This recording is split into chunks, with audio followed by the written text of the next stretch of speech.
Venue French Rugby. Mise à jour, Dupont se retire en raison d'une blessure au mollet. Abonnez-vous à la chaîne pour suivre les infos du rugby français. Abonnez-vous à Venue French Rugby pour ne rien manquer. Lorsque j'ai appris qu'Antoine Dupont devait se retirer de la liste de l'équipe de France pour le Nation Championship en raison d'un problème au mollet, la première chose qui m'est venue à l'esprit n'a pas été une sensation de déception ou de regret immédiat. Au contraire, j'ai ressenti un événement qui pousse à réfléchir plus profondément à la nature du sport de haut niveau. Parfois, une simple annonce indiquant qu'un joueur ne peut pas participer suffit à refléter de nombreuses réalités en arrière-plan, des mois de compétition consécutive.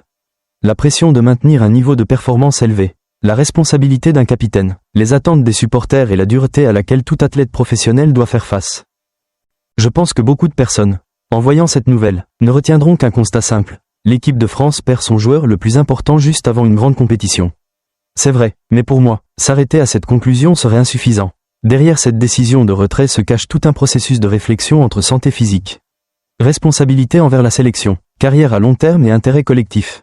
Aucun joueur professionnel ne souhaite manquer l'occasion de représenter son pays, surtout en tant que capitaine. C'est pourquoi le retrait d'Antoine Dupont laisse penser que son état physique est suffisamment sérieux pour conduire à une décision difficile. Ce qui m'a particulièrement frappé, c'est le timing. Quelques jours auparavant seulement, Antoine Dupont jouait encore avec Toulouse en finale du top 14, qu'il a remporté. Un titre apporte toujours beaucoup de joie, mais il s'accompagne aussi d'une forte usure physique après une saison longue et intense. Les matchs de haut niveau en club demandent énormément d'énergie, surtout pour les joueurs qui occupent un rôle central dans le jeu. Ainsi, lorsqu'il a été annoncé qu'il souffrait d'un problème au mollet après la finale, je n'ai pas été surpris de manière négative. J'y ai surtout vu une nouvelle preuve que le corps humain a des limites. Peu importe le talent. La convocation de Paul Graou en remplacement a également retenu mon attention. Il n'a encore jamais porté le maillot de l'équipe nationale, ce qui signifie que cette opportunité représente à la fois un honneur et une énorme pression. J'imagine le moment où un joueur, en pleine période de repos ou d'entraînement habituel, reçoit soudainement l'appel pour rejoindre la sélection nationale.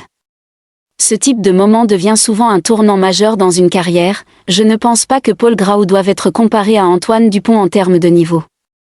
Ils sont à des étapes très différentes de leur parcours. Ce qui m'intéresse davantage, c'est l'opportunité qu'il a de prouver qu'il mérite cette confiance. Dans le sport, certaines portes s'ouvrent parfois à cause d'événements regrettables.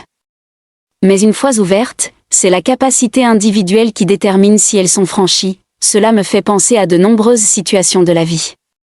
Certaines personnes attendent des années avant d'avoir une chance de se montrer. Elles sont peu visibles, peu médiatisées et n'ont pas forcément de grandes attentes autour d'elles. Mais lorsqu'arrive le moment, toute la préparation silencieuse devient essentielle. Le sport reflète parfaitement cette réalité. Un autre point qui m'interpelle est la manière dont la Fédération française de rugby a communiqué l'information. Le message est resté court et factuel. Confirmation du retrait d'Antoine Dupont et remplacement par Paul Graou. Aucun ton dramatique, aucune sensation de crise. Cela témoigne d'un certain professionnalisme. Dans le sport de haut niveau, la maîtrise du discours est aussi importante que les encouragements. Du point de vue des supporters, je comprends la déception. Une grande compétition est toujours plus attractive lorsque les meilleurs joueurs sont présents. Les spectateurs veulent voir du très haut niveau, des affrontements entre stars et des moments mémorables. L'absence d'un des plus grands noms provoque naturellement un sentiment de manque. Mais aimer une équipe nationale ne devrait pas dépendre d'un seul joueur, aussi exceptionnel soit-il. Peut-être que ce type de situation révèle encore mieux la profondeur d'une équipe. Quand tout le monde est en forme, la victoire semble presque attendue. Mais lorsqu'un joueur clé manque, les autres doivent assumer davantage de responsabilités. C'est là que l'on mesure réellement la cohésion, la préparation tactique et la solidité mentale. Quand la valeur d'un leader se révèle le mieux lorsqu'il ne peut pas jouer, après avoir réfléchi davantage à l'absence d'Antoine Dupont, je réalise que ce qui rend cette nouvelle si marquante ne réside pas seulement dans la perte d'un grand joueur. Ce qui la rend particulière, c'est que ce joueur est le capitaine, une figure emblématique du rugby français depuis plusieurs années. Lorsqu'un leader manque juste avant une compétition, les conséquences sont souvent bien plus profondes que ce que révèle une simple annonce. Le rôle d'un capitaine ne se limite pas aux statistiques ou aux performances individuelles. Certaines de ces influences sont invisibles, dans le vestiaire, à l'entraînement ou dans les moments de pression extrême. Parfois, une présence calme ou une décision prise au bon moment suffit à stabiliser tout un groupe. c'est pourquoi l'absence d'Antoine Dupont représente à la fois une perte technique et psychologique. L'équipe de France reste composée de nombreux joueurs talentueux, mais dans un sport collectif, perdre le lien central entre le staff et le groupe reste un défi majeur. Je trouve cependant important de souligner la décision de ne pas forcer son retour. Pour un athlète de ce niveau, renoncer à jouer n'est jamais facile. Mais préserver sa santé à long terme demande parfois plus de courage que de jouer malgré la douleur. Pendant longtemps, les supporters ont valorisé les joueurs qui jouent blessés, mais cette vision évolue. Le calendrier moderne du rugby est extrêmement chargé.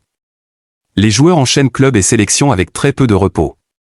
Derrière chaque match de 80 minutes, il y a des centaines d'heures d'entraînement, de récupération et de déplacement.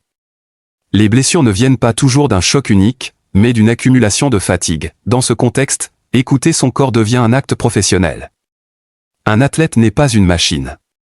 Il peut être performant, mais il reste soumis à des limites biologiques. Je m'interroge aussi sur la pression mentale exercée sur les grandes stars. Lorsqu'un joueur comme Antoine Dupont s'impose comme référence, le public attend de lui qu'il soit toujours présent dans les grands rendez-vous. Mais cette attente oublie souvent qu'il reste humain. Du côté de l'équipe, l'enjeu est désormais de réagir. Chaque joueur devra assumer davantage. Le staff technique devra adapter ses plans. Et surtout, le groupe devra éviter de se voir comme affaibli. Dans le sport, l'état d'esprit peut transformer une situation difficile en opportunité. Un élément positif est que le remplaçant évolue dans le même club que Dupont. Cela peut faciliter son intégration, même si le niveau international reste une étape différente. Enfin, il sera important que Paul Grau ne cherche pas à remplacer Dupont à l'identique. Il doit plutôt jouer son propre rôle et construire sa propre identité. En repensant à cette situation, je comprends qu'un événement avant une compétition peut aussi révéler d'autres valeurs, la capacité d'adaptation, la solidarité, et la maturité collective. Et au fond, ce qui compte le plus n'est pas ce qui arrive, mais la manière dont on y répond. En refermant l'ensemble des réflexions sur l'absence d'Antoine Dupont, ce qui demeure n'est pas un vide en termes d'effectifs, mais plutôt la manière dont un collectif est contraint de se redéfinir dans des situations dépourvues de solutions idéales. Le sport de haut niveau, en fin de compte, ne se mesure pas uniquement à la présence des individus les plus talentueux, mais aussi à la capacité de maintenir une structure, une confiance et un rythme de fonctionnement lorsque ces piliers ne sont plus sur le terrain. C'est précisément dans l'état de manque que la véritable nature d'une équipe se révèle avec le plus de clarté, et peut-être que la valeur la plus importante que cette histoire met en lumière réside dans le changement de perspective, passer de l'attente d'une star à la confiance dans la force du collectif. Du désir de contrôler le résultat à l'apprentissage de l'adaptation aux variables imprévisibles. Lorsqu'une porte se ferme nécessairement, d'autres s'ouvrent d'une manière que personne n'avait anticipée. Ce qui reste alors n'est pas le regret de ce qui manque, mais la manière dont chacun, sur le terrain comme dans la vie, continue d'avancer avec ce qu'il a entre les mains. Merci d'avoir regardé Venue French Rugby. N'oubliez pas de vous abonner, liker et suivre la chaîne pour rester informé sur le rugby français. À bientôt!